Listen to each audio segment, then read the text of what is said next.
Zdravím dámy a páni. V tomto videu si sa pozrieme na cestný zákon. Je to číslo 135/1961 zbierky. Časová verzia predpisu účinná od 1.8.2024 do 31.3.2025.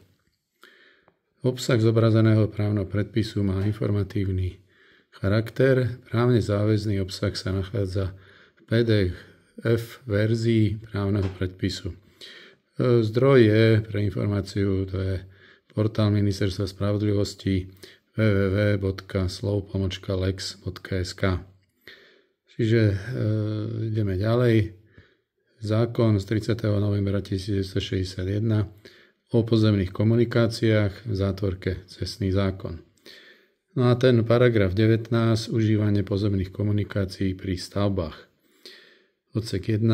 Ak pri veľkých stavbách, ťažobných prácach alebo pri terénnych úpravách, ktoré vyžadujú stavebné povolenie alebo iné povolenie podľa osobitných predpisov, sa má užívať pozemná komunikácia, ktorej stavebno-technické vybavenie nezodpovedá požadovanej premávke na tejto komunikácii, musia sa na nej vykonať potrebné úpravy po dohode s jej vlastníkom alebo správcom.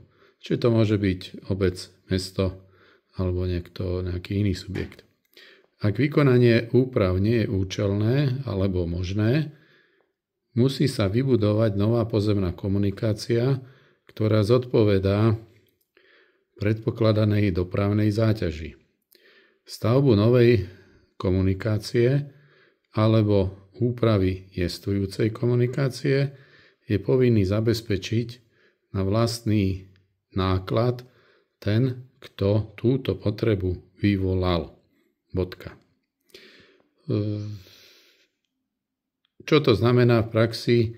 Čiže ak sa zmenia situácie niekde, že povedzme miestna komunikácia bola s určitou intenzitou cestnej premávky a po vybudovaní stavby, napríklad nejakého výrobného závodu, sa tá intenzita rozšíri alebo je tam väčší počet nákladných vozidiel, no tak akože je to tu takto definované, mala by sa teda buď opraviť jestvujúca komunikácia alebo vybudovať nová.